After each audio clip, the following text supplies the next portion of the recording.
नमस्कार welcome to E class 2020। आज आम ईवीएस रो मोस्ट इम्पोर्टाट 30 क्वेश्चन डिस्कसन करवा जोटा कि आपण को ओटेट स्पेशल ओटेट ओएसटीटी सीटीटी और अन्य एग्जाम पाई हेल्पफुल रहिबो। चलंतु देखिबा हमर आज प्रथम क्वेश्चन। भारतर प्रथम गवर्नर जनरल किए थिले? Option A Lord Dalhousie, option B Warren Hastings, option C Lord Wellesley, option D Lord Cornwallis. Option B is your right answer Warren Hastings. Next question देखिबा केउ वर्ष 1857 विप्लव आरंभ होइतिला? Option A 1855, option B 1856, C 1857, option D 1858। Option C is your right answer 1857। Next question देखिबा भारतीय विप्लवर जननी किए? Option A Annie Besant, option B Sarojini Naidu, option C madam Bhikaji Cama, option D Kasturba Gandhi. तो option C is your right answer madam Bhikaji Cama. Next question देखिबा 1817 पाइक विद्रोह रे नेतृत्व किए करथिले? Option A Veer Surendra Sai, option B Buxi Jagabandhu, option C Madhusudan Das, option D Gopabandhu Das. तो ऑप्शन बी हो right answer Buxi Jagabandhu. Next question भारतर प्रथम स्वाधीनता संग्राम केबे होइथिला? Option A 1757, option B 1857, option C 1905, option D 1942। तो राइट आंसर हो 1857। 1857 विद्रोह रे कानपुर नेता किए थिले? Option A Tantia Tope, option B Nana Saheb, option C Rani Laxmibai, option D Mangal Pandey. Option B is right answer Nana Saheb 1857 विद्रोह रे कानपुर नेता थिले। नेक्स्ट क्वेश्चन देखिबा भारतीय जातीय कांग्रेस केबे गठित होइतिला? Important question. Option A 1857, option B 1885, option C 1905, option D 1920। तो राइट आंसर हो 1885। बारंबार ये क्वेश्चन टी एग्जाम रे आसे। बंग विभाजन केबे होइतिला? Option A 1905, option B 1911, option C 1920, option D 1930। तो ऑप्शन ए हो आम राइट आंसर 1905 रे बंग विभाजन होइतिला।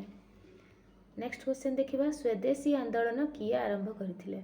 ऑप्शन ए बाल Gangadhar Tilak, option B Lala Lajpat Rai, option C Bipin Chandra Pal, option D Mahatma Gandhi. तो नेक्स्ट आंसर हो बाल गंगाधर तिलक। नेक्स्ट क्वेश्चन देखिबा असहयोग आंदोलन केबे आरंभ होइतिला? Option A 1919, option B 1920, option C 1930, option D 1942। तो असहयोग आंदोलन 1920 मसीह आरंभ होइतिला। दांडी यात्रार नेतृत्व किए नेथिले? Option A Subhash Chandra Bose, option B Mahatma Gandhi, option C Sardar Patel, option D Jawaharlal Nehru. तो राइट आंसर हो महात्मा गांधी दांडी यात्रार नेतृत्व नेथिले। नेक्स्ट क्वेश्चन देखिबा आईन अमान्य आंदोलन केबे आरंभ होइतिला? एटी टिके टाइप मिस्टेक हो जाइए। तो आईन अमान्य आंदोलन ये हो अमान्य केबे होइतिला? Option A 1920, option B 1930, option C 1935, option D 1942। तो राइट आंसर हो ऑप्शन बी 1930 रे आईन अमान्य आंदोलन होइतिला। कर बा मर स्लोगान केउ आंदोलन समय दि जाइतिला? Option A non cooperation, option B civil disobedience, option C quit India movement, option D Swadeshi. तो आंसर हो क्विट इंडिया। भारत छड़ा आंदोलन केबे आरंभ होइतिला? Option A 1930, option B 1935, option C 1942, option D 1947। तो राइट आंसर हो ऑप्शन सी 1942 रे। 1939 रे फॉरवर्ड ब्लॉक किए गठन करथिले? Option A Jawaharlal Nehru, option B Subhash Chandra Bose, option C Sardar Patel, option D Rajendra Prasad. तो option B is right answer Subhash Chandra Bose forward block गठन करथिले। नेक्स्ट क्वेश्चन देखिबा स्वाधीन भारतर प्रथम गवर्नर जनरल किए थिले? Option A Lord Mountbatten, option C Rajagopalachari, option C Rajendra Prasad, option D Nehru. तो option A is right answer Lord Mountbatten. स्वाधीन भारतर प्रथम राष्ट्रपति किए? Option A Rajendra Prasad, option B Radhakrishnan, option C Nehru, option D Patel. तो आंसर हो राजेंद्र प्रसाद। नेक्स्ट क्वेश्चन देखिए स्वराज मोर जन्मगत अधिकार किए कही? Option A Mahatma Gandhi, option B Bal Gangadhar Tilak, option C Lala Lajpat Rai, option D Subhash Chandra Bose. तो राइट आंसर हो बाल गंगाधर तिलक। बाल गंगाधर तिलक हो राइट आंसर।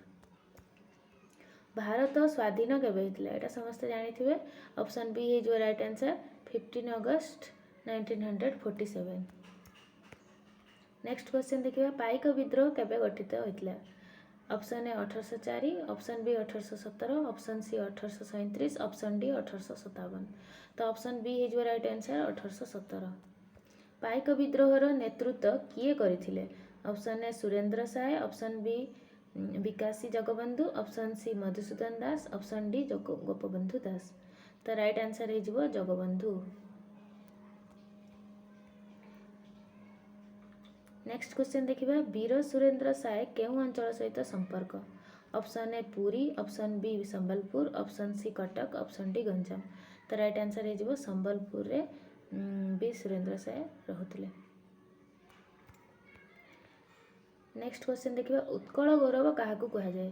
तो आंसर जानछंती आपण मधुसूदन दास को उत्कल गौरव कहा जाए।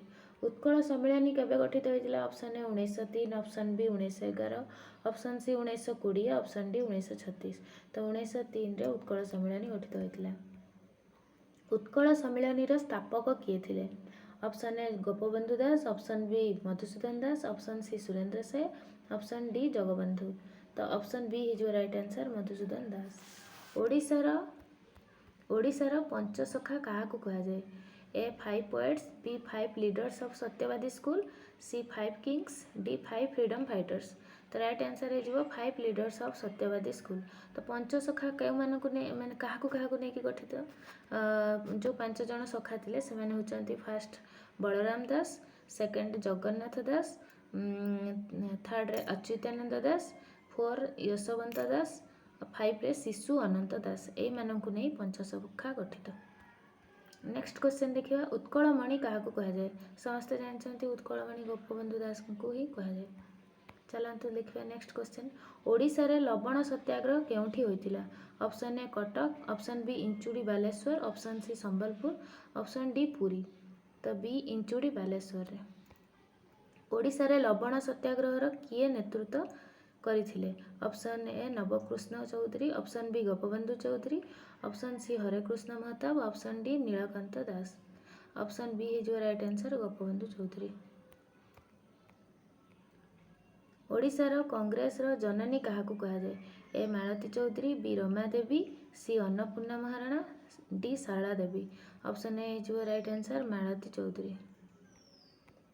ओडिशा रे भारत छड़ा आंदोलन केबे आरंभ होइतिला। Option A 1930, option B 1942, option C 1947, option D 1950। Right answer हो 1942। निम्नोक्त मध्यरु किए ओडिशार प्रमुख महिला स्वाधीनता संग्रामी। Option A Indira Gandhi, option B Rama Devi, option C Annie Besant, option D Kamala Nehru. तो राइट आंसर हो रमा देवी। रमा देवी थिले ओडिशार प्रमुख महिला स्वाधीनता संग्रामी। स्वाधीनता परे ओडिशार प्रथम मुख्यमंत्री किए। Option A Nabakrushna Choudhury, option B Harekrushna Mahtab, option C Biju Patnaik, option D Nilakantha Das. Option B हो हरेकृष्ण महताब स्वाधीनता परे ओडिशार प्रथम मुख्यमंत्री। एटा भी इंपोर्टेंट क्वेश्चन प्राय बारंबार एग्जाम रे आसे। ओडिशा केबे स्वतंत्र प्रदेश होइतिला। Option A 1903, option B 1912, option C 1936, option D 1947। तो राइट आंसर हो 1936। धन्यवाद। आपन को जदि वीडियोटी भल लागिबो दया करी लाइक शेयर सब्सक्राइब करिवे।